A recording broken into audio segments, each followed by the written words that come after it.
Praise the lord అండి. అందరికీ ప్రభుపేట వందనాలు తెలియపరుచుకుంటున్నాను. మన నిస్సి మినిస్ట్రీస్లో మరో భాగము హెల్పింగ్ హ్యాండ్ చారిటబుల్ ట్రస్ట్. ఈ ట్రస్ట్ స్థాపించడానికి గల కారణం నేను సాక్ష్యంలో ముందుగానే మీకు తెలియపరిచాను.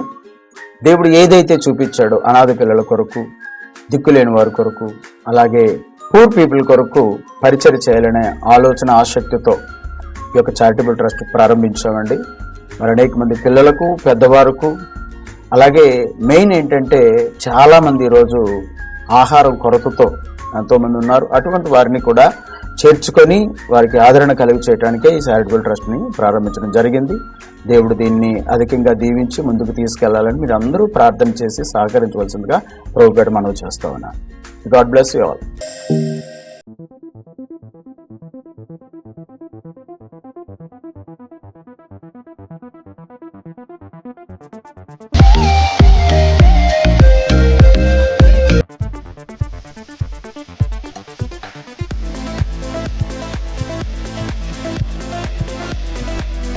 Praise the Lord. ప్రభు యేసుక్రీస్తు నామములో ప్రభువుని ప్రియమైన నా కుటుంబమా, మీ అందరికీ కూడా ప్రభు యేసుక్రీస్తు నామములో మరొకసారి నా హృదయపూర్వకమైన వందనాలు. మీ అందరికీ మరి ప్రత్యేకముగా క్రిస్మస్ శుభాకాంక్షలు తెలియచేయచ్చు ఉన్నాను. అందరూ బాగున్నారా? మీ అందరూ కూడా బాగున్నారని ప్రభు యేసుక్రీస్తు నామములో నేను నమ్ముచు ప్రభు యేసుక్రీస్తు వారిని స్తుతిస్తూ ఉన్నాను.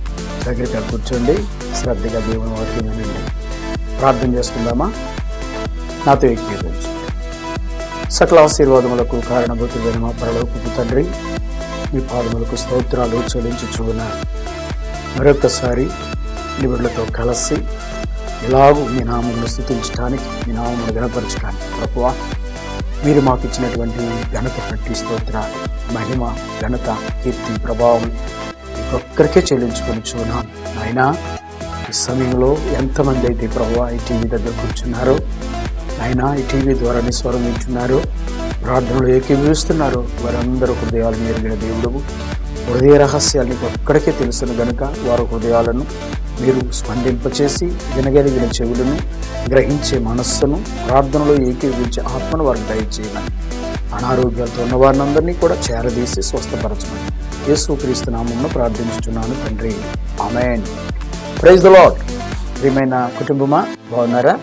మరి సమయంలో దేవుని వాక్యమును మనము ధ్యానం చేసుకుందాం. దేవుని వాక్యాన్ని మనము ధ్యానం చేసుకుందాం. పరిశుద్ధ గ్రంథంలో నుంచి దేవుని దివ్య వాక్యాన్ని మనము చదువుకుందాం. అపోస్తలుల కార్యాలు 3వ అధ్యాయము 19వ వచనమును గురించి మనము చదువుదాం. ప్రభువు సముఖము నుండి విశ్రాంతి కాలములో వచ్చును. హల్లెలూయా. ప్రభువు సముఖము నుండి విశ్రాంతి కాలములు వచ్చును. ప్రియ దేవుని కుటుంబమా, మంచి గృహమును పరిశుభ్రపరచుట కంటే, మన గృహములను, మంచి గృహములను పరిశుద్ధపరచుట కంటే మరొకటి లేదు. ఒక విషయాన్ని నేను మీతో పంచుకోవాలనుకుంటున్నాను. మా అమ్మగారు ఇంటిని శుభ్రం చేసే విషయంలో చాలా మరి శ్రద్ధ చూపించేవారు. ఎంత శ్రద్ధ చూపించేవారంటే, మా అమ్మ పని చేయటంలో, ఆ చీపిరిని వాడే విషయంలో నేను చాలా ఆసక్తి కనపరిచేవాడిని. ఎందుకంటే పని అంటే, అసలు ఇంటిని శుభ్రం చేయడం అంటే మా అమ్మగారికి చాలా ఇష్టం. చాలా నీట్గా మా అమ్మగారు మా ఇంటిని ఉంచేవారు. అయితే నా జీవితంలో నేను చాలాసార్లు ఆశ్చర్యంగా చూస్తుండేవాడిని. ఎందుకంటే మా అమ్మగారు ఆ ఇంటికి ఉన్నటువంటి ఆ యొక్క డస్ట్, లేకపోతే ఆ గోడలకు పట్టినటువంటి ఆ యొక్క దుమ్మి అంతటినీ క్లీన్ చేసి, చివరకు మేము కప్పుకునేటువంటి బ్లాంకెట్స్, దుప్పట్లు కూడా మరి ఎంతో చక్కగా వాటన్నిటిని కూడా ఎండలో వేసి బాగా దులిపి చక్కబెట్టేది. అయితే మరి పరిశుద్ధాత్మ దేవుడు మన ఇంటిని గురించి కూడా ఈరోజు మనతో మాట్లాడుతున్నాడు. నా తల్లి, నేను, నా తండ్రి, నా అక్క, నా అన్న, మేము నివసించిన గృహమును చాలా క్లీన్డ్గా, ఎక్కడ డస్ట్ లేకుండా, చివరికి మేము వాడే దుప్పట్లు కానీ, లేకపోతే మా ఇంటి నలుమూలలో ఎక్కడ దుమ్ము ధూళి లేకుండా చాలా శుభ్రపరిచే విషయంలో చాలా మరి శ్రద్ధ వహించేవారు. మా అమ్మగారిని నేను కొన్నిసార్లు ఆ చిన్నప్పుడే కొన్నిసార్లు ప్రశ్నించేవాడిని, ప్రతిసారి ఏంటి అని. అయితే మా అమ్మగారు చెప్పేవారు, ఇల్లు శుభ్రంగా లేకపోతే ఇంట్లోనికి దెయ్యాలు వస్తాయని భయపెట్టింది మా అమ్మ ఆ చిన్నప్పుడు. అంటే ఆ విధమైన మాటలు చెప్పి మమ్మల్ని మా అమ్మగారు ఆదరించేవారు.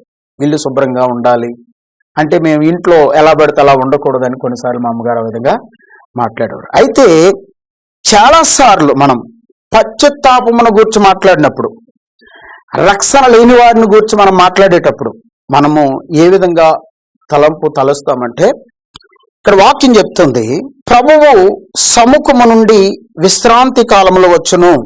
అంటే ఇక్కడ నిజముగా ప్రతి విశ్వాసి కూడా కొంత గృహశుద్ధి చేసుకోవలసి ఉన్నది.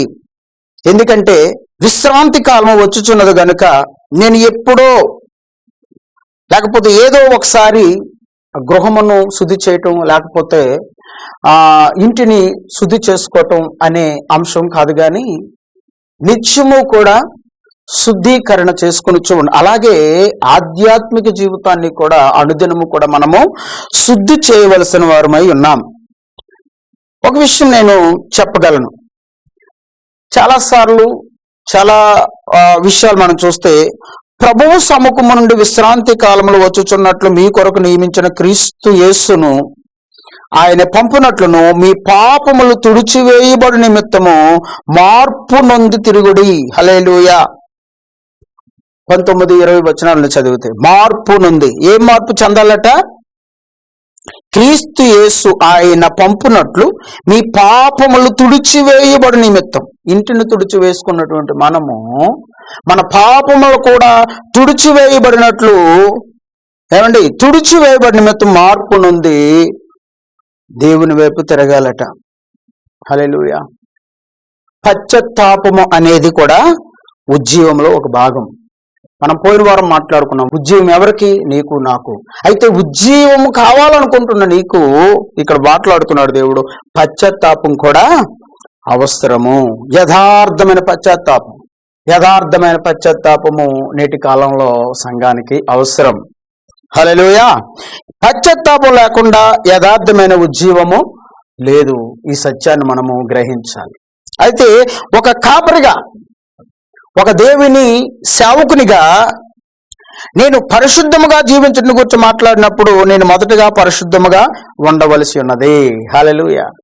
ఒక దేవుని సేవకునిగా నేను పరిశుద్ధత కొరకు, పరిశుద్ధాత్మ దేవుని కొరకు మాట్లాడుతున్నటువంటి నేను, సేవకునిగా ఉన్న నేను పరిశుద్ధంగా జీవించకుండా పరిశుద్ధంగా జీవించండి బోధించటంలో అర్థమే లేదు.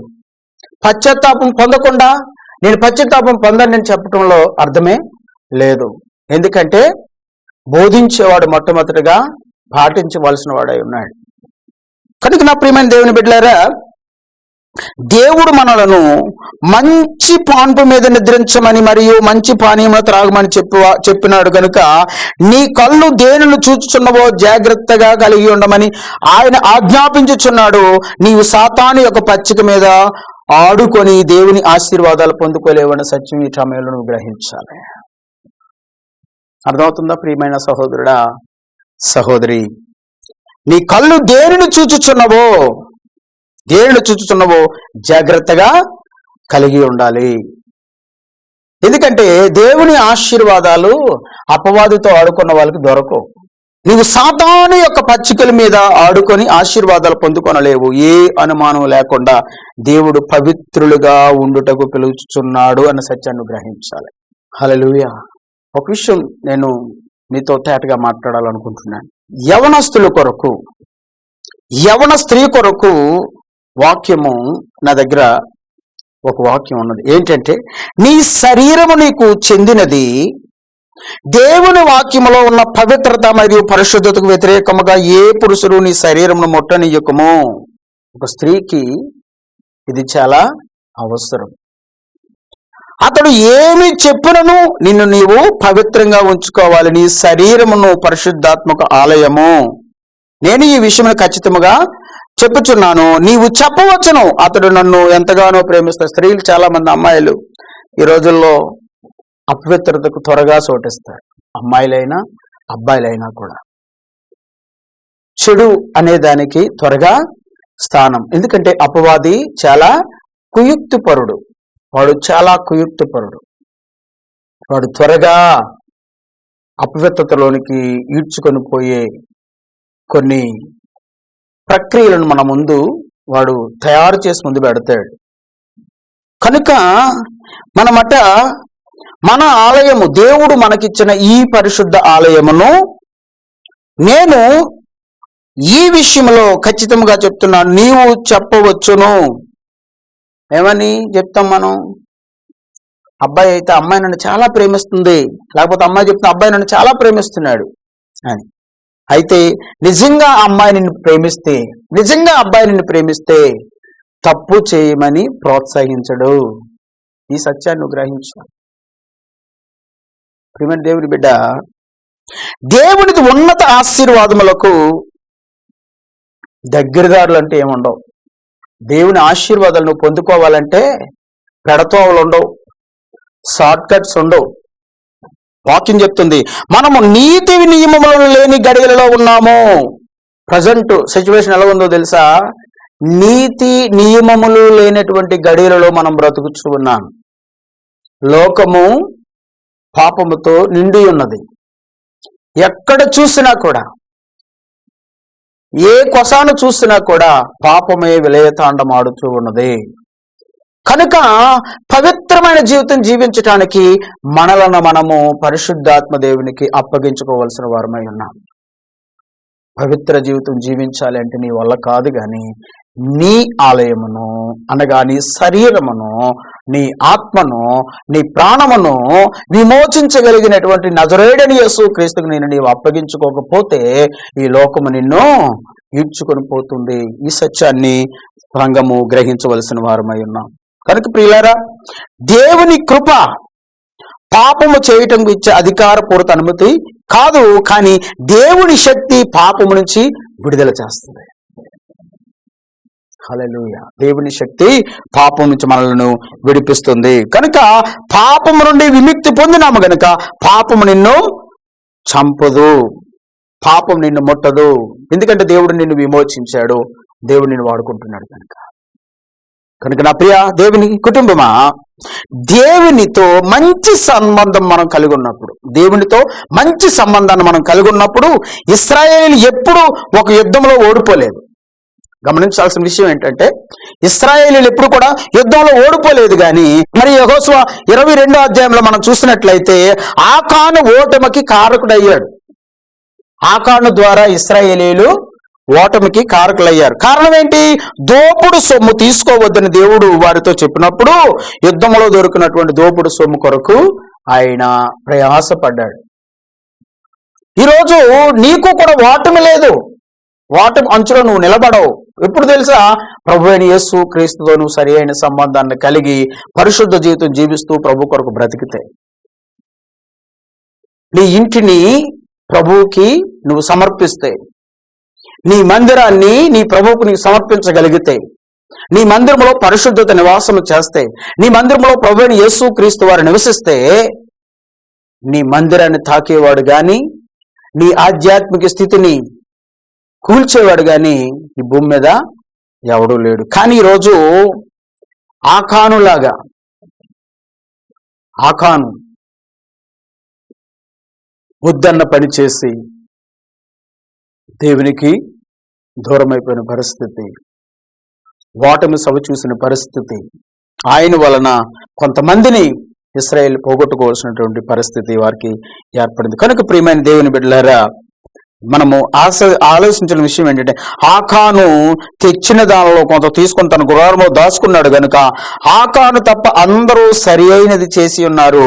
కానీ నీ పాపము నీతో ఉన్న వారితో కూడా వాళ్ళ బద్దలు చేయగలదు.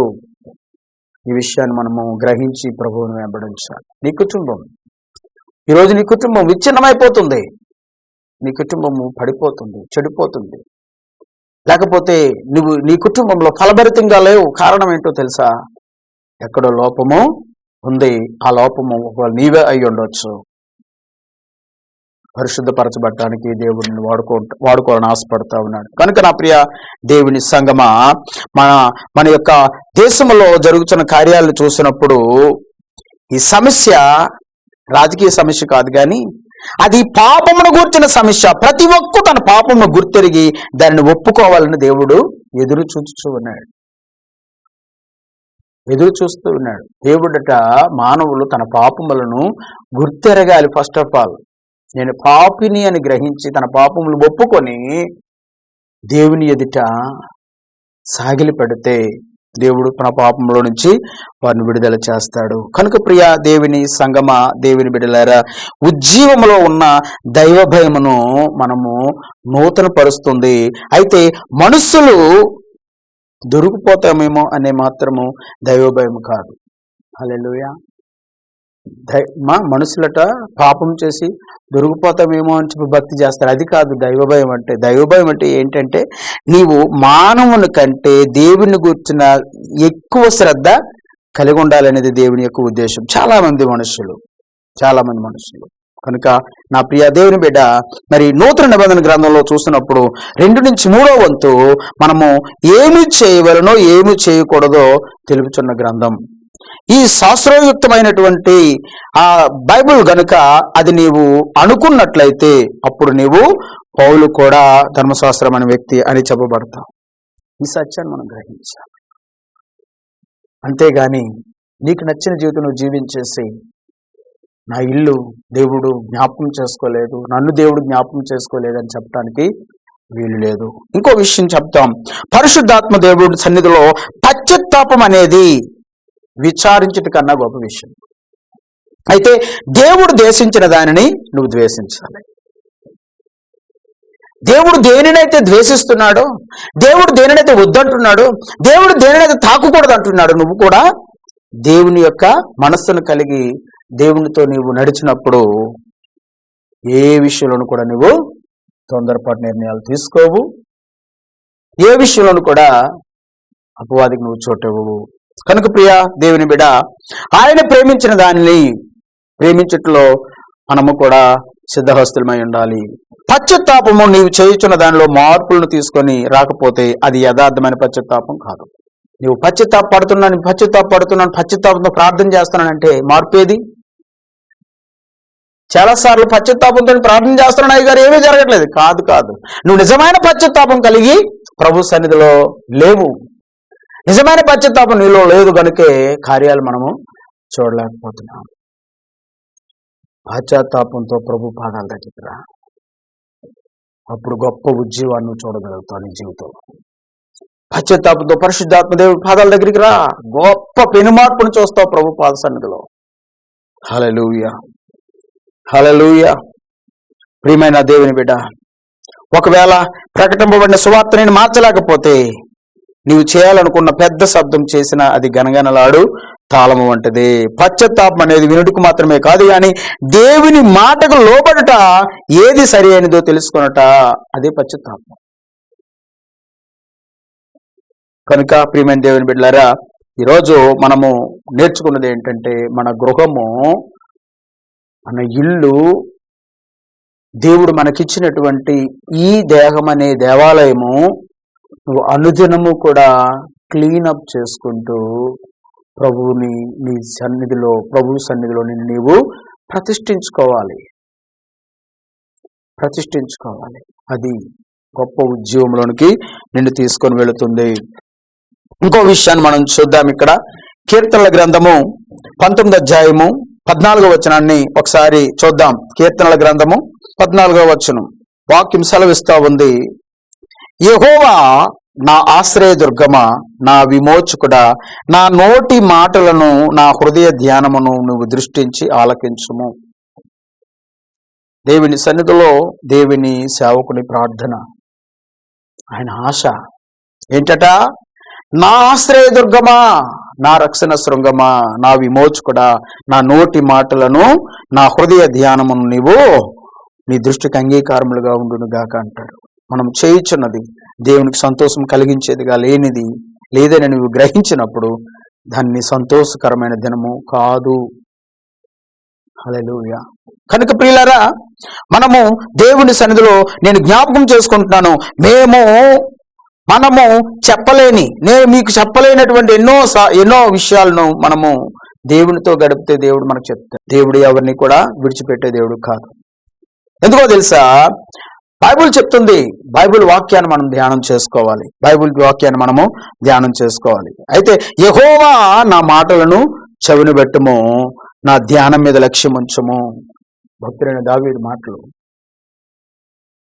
అలా ప్రార్థన చేసే ఆసక్తిని కనపరిచేవారు దేవునికి ఎంతో ఇష్టలై ఉన్నారు. అటువంటి ఆసక్తి కలిగి ప్రభువుని వెంబడించాలని పరిశుద్ధాత్మ దేవుడు కోరుకుంటున్నాడు. నా ప్రియమైన దేవుని కుటుంబమా, నువ్వు ఎంత దూరంగా ఉన్నావో ప్రభువుకు నిన్ను దేవుడు దగ్గరగా తీసుకొని రావాలనుకుంటున్నాడు. కనుక నీ ఇంటిని అనుదినము కూడా నువ్వు పరిశీలన చేయాలి. నీ ఆధ్యాత్మిక జీవితాన్ని అనుదినము కూడా పరిశీలన చేసుకుంటూ పరిశుద్ధాత్మ దేవునితో నడవడానికి ప్రయత్నం చేయాలి. అంతేగాని మనం పండగ క్రైస్తవులుగా, లేకపోతే ఆదివారం క్రైస్తవులుగా, లేదంటే మీటింగులు క్రైస్తవులుగా మనం ఉండకూడదు. ఈ సత్యాన్ని సంఘం గ్రహించవలసిన వారై ఉన్నారు.